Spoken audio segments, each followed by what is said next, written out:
তো আজকে আমার বার্থডেতে আমার বন্ধুরা আমার এটা কি অবস্থা করলো। সো গাইস, আজ হচ্ছে 21 সেপ্টেম্বর আর আজকে হচ্ছে আমার জন্মদিন। আর আজকে সকাল সকাল ঘুম থেকে ওঠার পর আমাকে মোটা ভাই ফোন করে বললো একটু পাড়ার দিকে একটু দরকার আছে। সো পাড়ায় গিয়ে মোটা ভাইয়ের সঙ্গে দেখা করার পর মোটা ভাই আমাকে বললো আমার সঙ্গে একটা দোকানে চল। বাট গেছে আমি দোকানে কি কারণে যাচ্ছি আমি নিজেও জানি না। সো দোকানে যাওয়ার পর দেখলাম মোটা ভাই একটা 10 টাকা দামের কেক নিয়েছে আর সেই কেকটা আমাকে মোটা ভাই পাড়ায় এসে গিফট করলো আর আমাকে বললো এটি তোর আজকে বার্থডে কেক। সো আমরা কেকটা খেয়ে বাড়ির দিকে চলে আসি আর বাড়ি আসার পর দেখলাম বাড়িতে একটা লেবু ছিল, সেই লেবুটা নিয়ে আমি চলে যাই পাড়ার দিকে খাওয়ার জন্য। আর এটা হচ্ছে একটা পুজোর লেবু, সে যাই হোক খেলে কিছুই হবে না। সো আমরা লেবু জল চাকো হলুদ পেঁয়াজ লঙ্কার গুঁড়ো মুড়ো নিয়ে চলে যাই আমরা মাঠের থেকে লেবুটা খাওয়ার জন্য।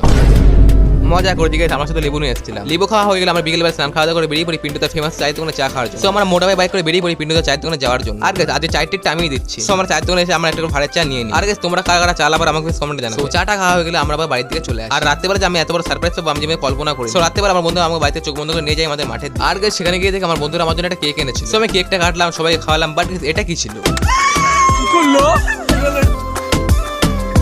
সো গাইস, ফাইনালি আমার এই অবস্থা। সো আমি যখন বাড়িতে স্নান করি তোমরা মিনি ব্লগের জন্য ফলো সাবস্ক্রাইব